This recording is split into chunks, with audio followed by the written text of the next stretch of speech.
Yeah. Yeah.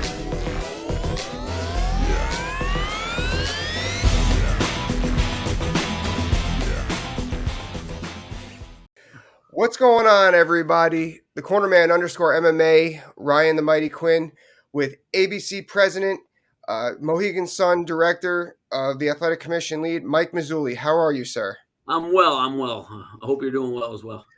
I'm doing great. Thank you so much for coming on. Before we get started, I really want to say thank you so much for taking into consideration my suggestion on rules and scoring criteria. Not rules, rules already does it. The scoring criteria at the weigh-ins meeting with the rules. For those of you who don't know, it was posted on Twitter. Mike put together, I don't want to say a pamphlet because that's I feel like that's undersizing it. But you put out in writing what the scoring criteria is and what judges are looking for, and it Yeah. at Bellator at their last show at Mohegan, and it had a great feedback from the fighters and coaches alike. I got to tell you, I Go ahead. really, first of all, I want to appreciate the idea. And I had some criticism. One individual criticized that I put out the 10-8 round scoring. And my biggest concern was if I put out all of the scoring criteria, the fighters aren't going to sit there and listen. I just wanted them to understand that there's three real things that we look at when we're scoring. You know what I mean? Of course, it's, dominance, duration, and damage the opposite way. So it's damage, dominance, and duration. And that's what they have to understand, that damage is number one. And at the end of the day, if you damage your opponent more than you get damaged, you're going to win the round. Now, with that said, I didn't want to list everything and list how do you score a 10-9 round? How do you score a 10-8 round? It's just, listen, guys, this is what we're looking for. So, everyone was very happy at the rules meeting as well. And, I will go over it every single time. I think it's a great idea. Yeah, no, I think that's great. I think that it's kind of like we're playing poker, but are we playing 5-card draw, or are we but now we know, that this is the scoring.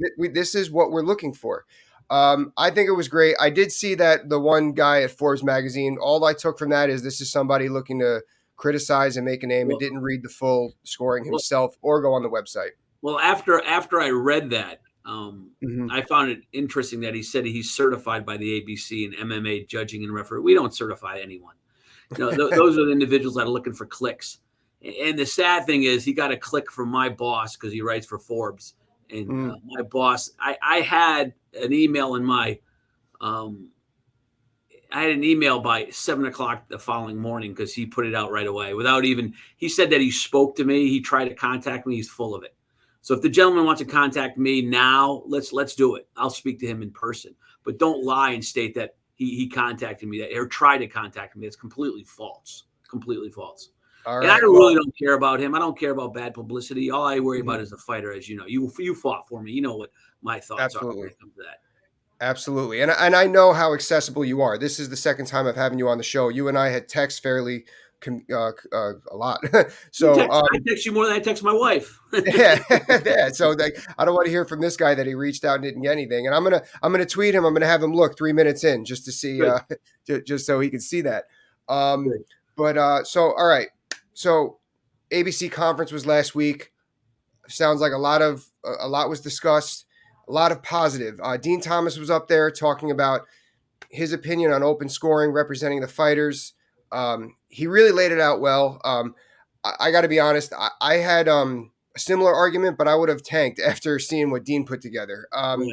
I thought it was great. How did you feel about the conference as a whole? And right now is what Dean. Well, I got to tell you, first of all, Dean, we had a lot of problems the very first day because of the flights that were canceled. Brian Dunn from Nebraska took 2 days to get in. Dean called me on Saturday night at about 10:00 and said his flight was canceled. He was in North Carolina. So I give him a whole bunch of respect. He jumped in a car and drove all the way up there and landed at 11 a.m. on Sunday morning and sat through the training and then came back afterwards. And I hooked him up with Kevin McDonald and Sal D'Amato and Jaron Vallel, and they went one-on-one with him for what he missed. So I got to give him a lot of credit for doing that. And like I always said, I always allow anybody that wants to come up and learn and learn how we judge, to please do so. But then, he opened up a lot of eyes when it comes to open scoring. Am I sold yet? No, but is a conversation there now? We opened up the doors to talk, and let's see what happens. I know Kansas does it sometimes, and I think Colorado does it, has done it. It's something that we can discuss, and we'll figure it out. But the conference went really, really well. We did change 2 rules when it comes to the MMA unified rules. We changed neoprene sleeves that can be utilized, only neoprene. I don't like that rule, but again, to be unified, and Andy Foster and myself went round and round on this. I usually would, I wouldn't allow anything anywhere except tape on the hands. And but because I wanted to stay unified, I bit the bullet and said, okay, my inspectors are gonna have to do a better job making sure it's neoprene and nothing else. So that and then the other one was 5 minutes for a accidental poke in the eye.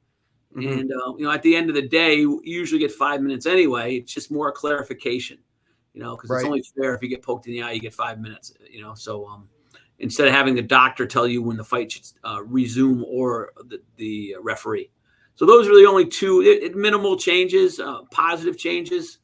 The neoprene sleeve, I'm like, yeah, that's not positive for me, but I went along with it because I want to be unified with everybody. Awesome. No, I love that. I think that's great. I used to use the neoprene when it was allowed. I guess I just got used to fighting underneath in Connecticut. As a fighter, I stopped noticing the difference, to be honest with you, unless I had some kind of banged up knee, and Would you say it's all mental? I guess it gives you more of a pressure, right? It squeezes the muscle. I think you guys get used to training a certain way with or without it, so it's all psychological a little bit too, wouldn't you say? Yeah, well, okay. I know I didn't use knee pads for the longest time, and I started to get some water on my knees. Yeah. And like you said, the training, it helps with the training. And sometimes the the canvas for fights is a little bit less forgiving than the training mats. So that's part of it too. But I mean, I'm retired. I don't got to worry about that anymore. That's good. Yeah. Yeah. So 2 things. I want to circle back a little bit. I missed something about going back to the criteria that you laid out for scoring in the rules meeting. Like I said, it had a positive feedback.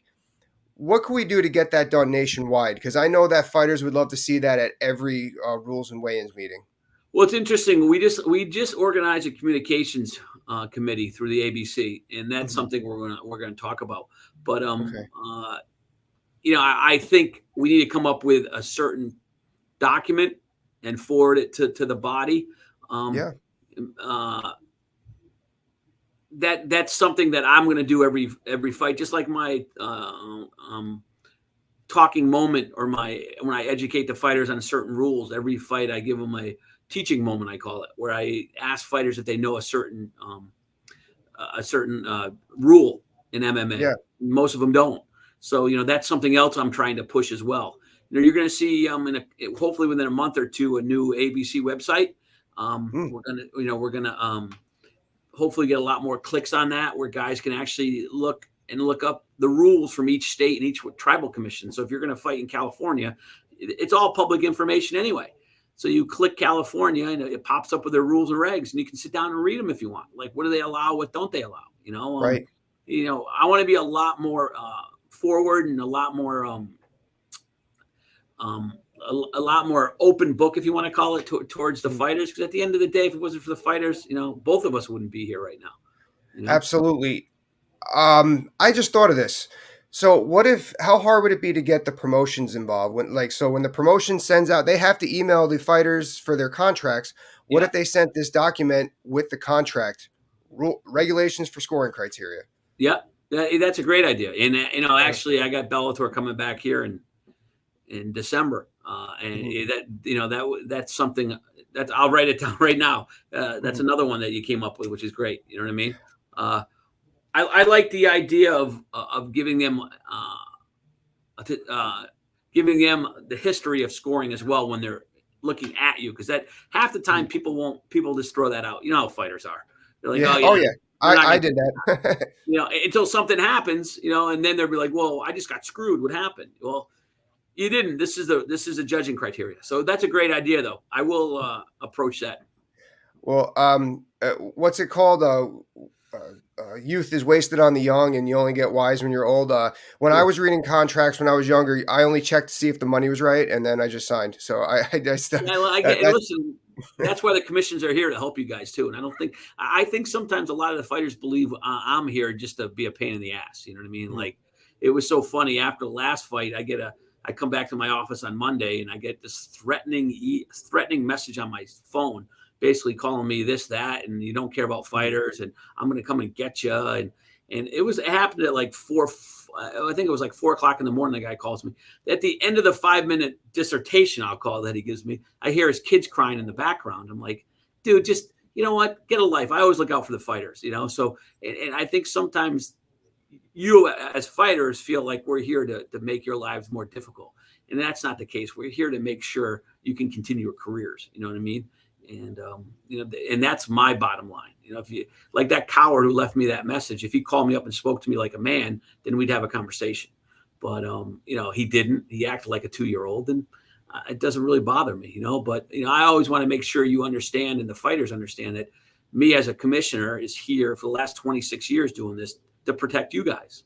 So, it's. Well, I think we do, and we're getting we're more fighters. That's getting out to more fighters now, which is part of the reason why I want to have you on. Like I feel like I'm trying to take on that role as like the investigative MMA journalist to try and connect commissions to the fighters. And you are doing that. I mean, it's amazing. Just to sit there and have, we're talking about. I know this is going to be one of your talking points coming up. Is having some committees related to retired fighters sitting on it, helping us change the sport in the better for them.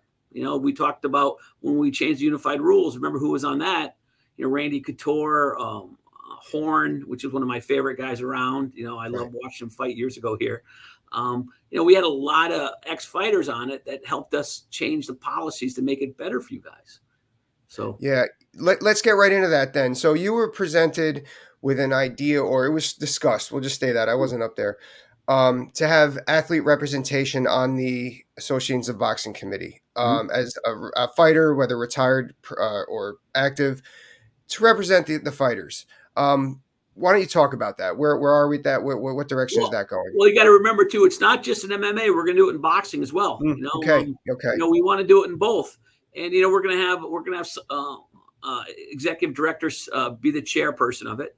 I have a meeting next Tuesday on it. I came back and just kind of exhaled a little bit. You know what I mean? I came home and went fishing and stuff. But with that said, we want to make it fair for you guys. So you show up to the meetings and you have concerns. You have a committee. You stand up, like open scoring. Fine example. If we put together this committee of, I don't know, anywhere probably between I'd say 7 to 9 fighters and executive director and a couple other commissioners within the ABC. And you just bring your concerns. And, in a perfect world, I love to see unified medicals throughout the whole country. I love to see a medical database throughout the whole country. And so there's a lot of things I like to see. But at the end of the day, it's about the fighters being comfortable and doing what they're doing for a living. Because, your careers aren't that long. You know what I mean? Nope. It may seem like they're forever, but they're not. Yeah. You got to make the money when you can, right? Yeah. All right. So I'm going to push a little bit back on the document that we talked about sending out for the criteria. So my initial, and actually now that we're talking about this, I like what we're doing better, or I like what you're doing better. My initial thought was have a judge on site at the rules meeting to discuss what they're looking for, but I like this better. And I think that we could still go with what the judge is saying. Now, like my initial example was like in Major League Baseball, an umpire goes over the ground rules and he says, hey, listen, if it's 2 strikes and it's at the letters, I'm calling a strike, you got to swing. Yeah. What if, and I don't know, and maybe this might not even be possible, what if the judges that were going to be on staff that night, what if they could do it like once a year, just write down like a little paragraph, their interpretation of the scoring and what they're looking for per the scoring, to send out with that documentation. So the fighter knows, okay, this judge knows, oh, if I hang out my guard too long with this guy, he doesn't care if, as long as he sees 2 or 3 strikes, he's giving it to the guy on bottom.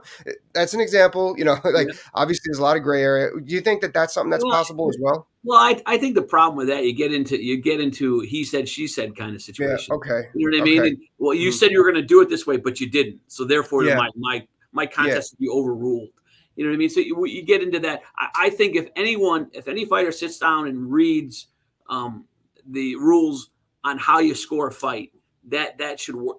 That's how you score a 10-9 fight, how you score a 10-8 fight. You know what I mean? They should Mhm. understand it that way. And with that said, listen, I told you previously, you got Sal D'Amato, who is one of the best in the world, but the more fights he has, the more likely he's going to make a mistake. And, Mhm. it just like Herb Dean, I mean, it is what it is. You heard about Dan Mergliotti, this Oh past yeah. weekend, and Dan's one of the. I think he stopped it perfectly. I watched the fight. I I mean, thought it was justified.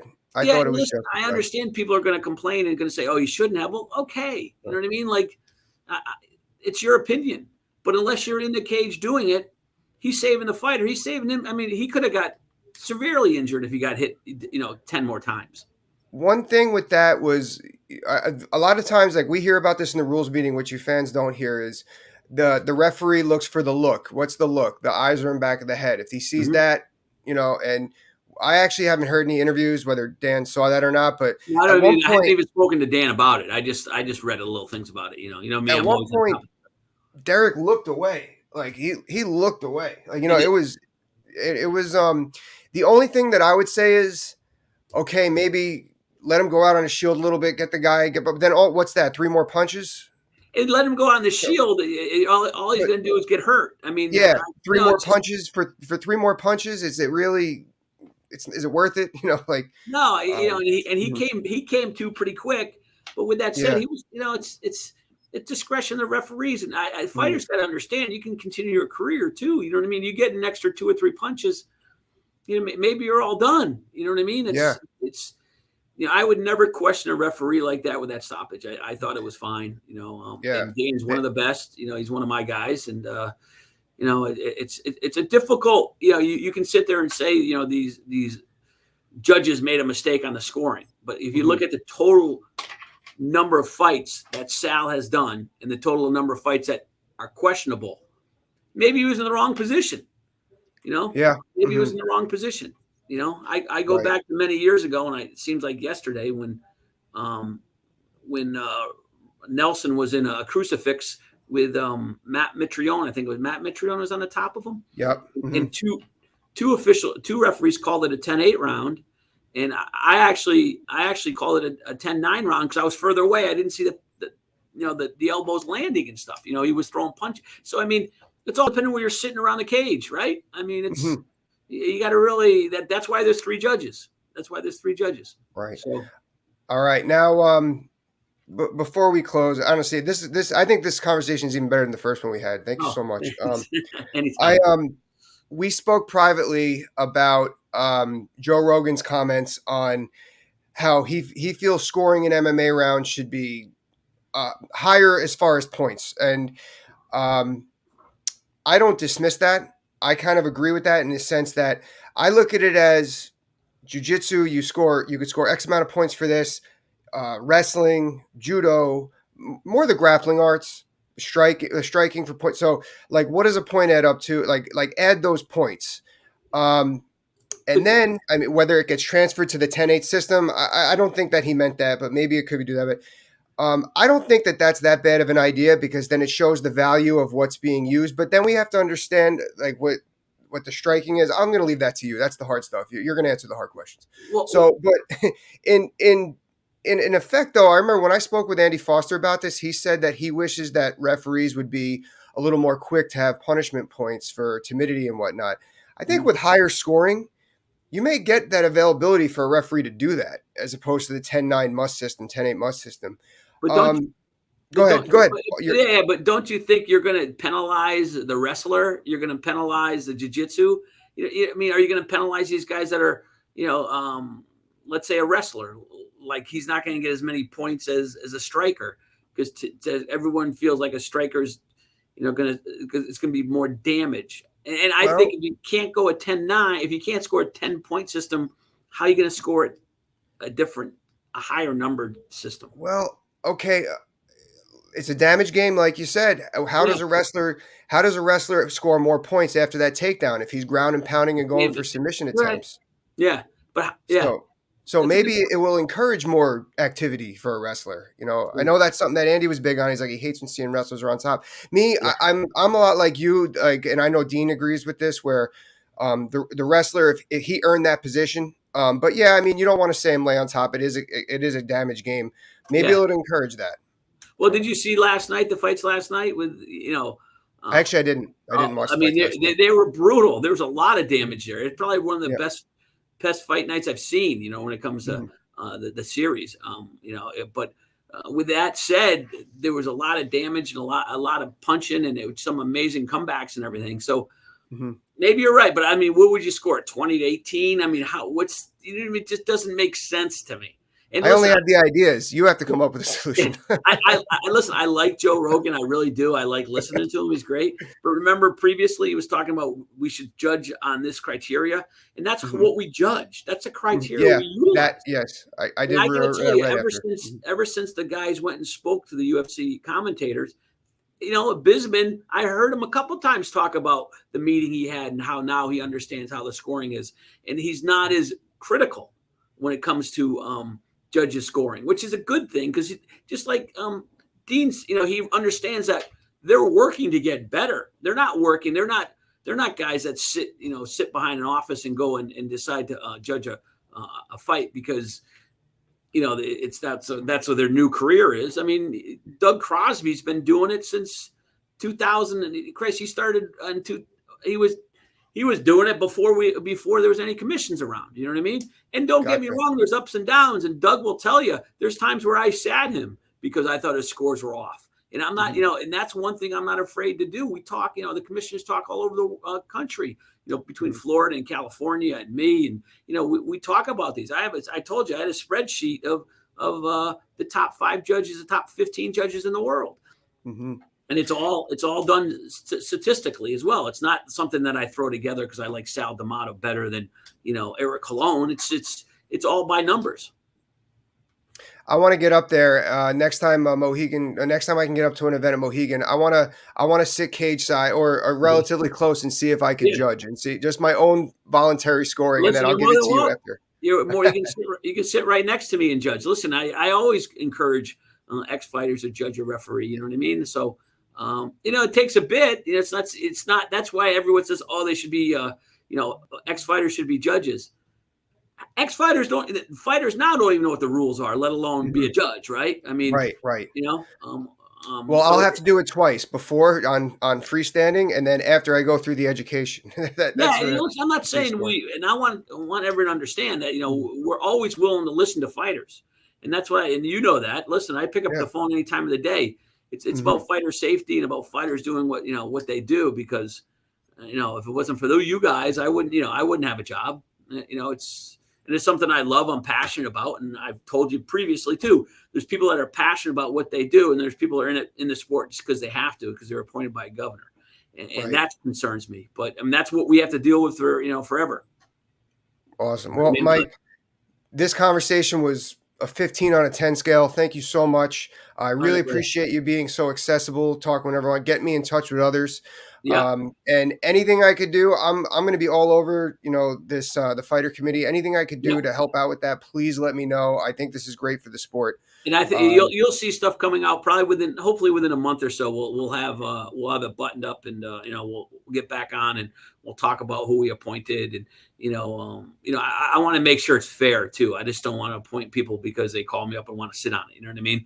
oh I yeah, want for I want sure. people that are really invested in the sport, that really looking out for the best interest of the sport, Hmm. and that's what we do. So I may be calling you to see if you want to sit on it. We'll see what happens. You got a great platform to help. You know what I mean? So, Thank you. and I mean, I, my phone's on. all My right, phone's brother. on. Yeah, listen, we'll see how that goes. And the ABC, we're shooting for the ABC meeting next year out in Las Vegas. I'm trying to button that Yeah, down, but I I have a. can't miss another one. I'm mad I didn't go to this one. It I was really it want to was get out it there. was good. It was real good. I'm trying to button it down, but I do have a real job here too. So I got AAU basketball, AAU volleyball. I got, we have a huge convention center that actually we put down 14 basketball courts.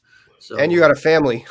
Yeah, well, they're all in college almost. So it's yeah, but you're right. Listen, time goes by fast, my friend. You said it, man. My son, I just got sent videos. My son's swimming underwater now. I'm like, oh. Good for him. My son just graduated Elon. He got his MBA, played football there for 5 years, and now he's got a big boy job. So it's interesting. Yeah. All right, Mike. Thank you so much, man. Mike Mazzulli, everybody. See you. Be safe, guys. Take care. Thank you very much. Thank you.